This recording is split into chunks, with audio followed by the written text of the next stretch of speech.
Donc, bienvenue à cette deuxième partie qui va traiter de RS-Links classique et dans le but de cette fois-ci programmer un réseau qui va être Ethernet, donc qui va nous permettre de communiquer avec plus d'un équipement à la fois. Donc, pour ce faire, première étape, étant donné qu'on est dans un environnement Windows 7 et qu'on est en réseau comme tel, on doit aller désactiver le DHCP pour pouvoir le mettre en IP fixe. Pour ce faire, je clique sur mon Windows ici, je clique sur la fenêtre ici pour aller accéder à la page d'accueil du panneau de configuration. Par la suite, je vais sur le centre de réseau et de partage et je viens prendre accès de mon câble ici de connexion réseau local pour aller jouer dans ses propriétés. Nous, ce qu'on veut aller affecter, c'est le protocole TCP/IP4. Nous cliquons ensuite sur la propriété. Et là, on voit qu'actuellement, il obtient son adresse IP automatiquement. C'est-à-dire que chaque fois que notre ordinateur va rebooter, va redémarrer, il va interroger le serveur qui va lui attribuer une adresse IP de façon automatique. Ce qui va faire en sorte qu'à chaque reboot, l'adresse de celui-ci va changer. Nous, ce qu'on veut, c'est avoir un réseau privé. Donc, on veut pouvoir communiquer avec les différents équipements, les différents automates qui sont situés dans un chantier X, Y, Z. Donc, on veut leur donner une adresse fixe, un peu comme on ferait avec un cellulaire. On ne veut pas que notre numéro de cellulaire change à chaque fois qu'on reboot notre cellulaire. Donc, on nous donne un numéro fixe et ce numéro-là nous suit tant qu'on ne le change pas nous-mêmes. Donc, pour ce faire, utilisez l'adresse IP suivante, et là, je vais lui dicter le 192.168, qui signifie que c'est un réseau privé. Ensuite, je vais mettre le 0 et le 1 pour ce qui est de mon ordinateur.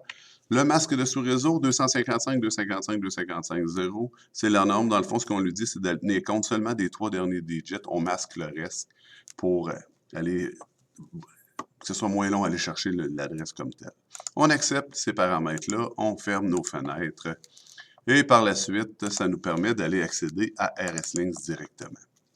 Une fois que RS-Links est ouvert, on va aller configurer un driver.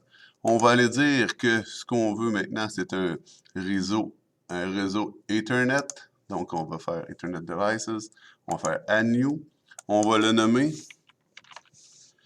réseau Ethernet. On peut le nommer comme on veut.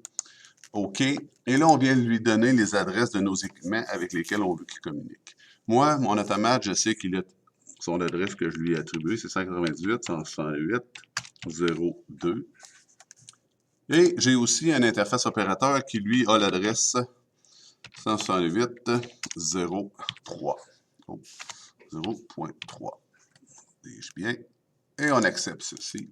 On voit que notre réseau est maintenant en fonction. On peut aller voir si notre lien est établi en cliquant ici. On vient de voir l'automate apparaître et là, il interroge et on vient de voir mon interface opérateur qui vient lui aussi d'apparaître. Ça conclut ce qu'il y a à faire avec le RS-Links. Maintenant, on va aller voir au niveau du RS-Logix. Une fois que je l'ai ouvert, comment je dois faire pour le configurer, pour lui dire d'aller interroger à cette adresse-là. Comment j'ai fait pour dire que c'était le 192.168.0.2. Donc, une fois que je l'ai ouvert, admettons qu'on rouvre un nouveau fichier, toujours avec mon Micrologix 1400B. J'ai le channel configuration ici qui va me permettre d'aller définir mes paramètres de communication. Donc, pour les faire, je viens ici dans le channel 1.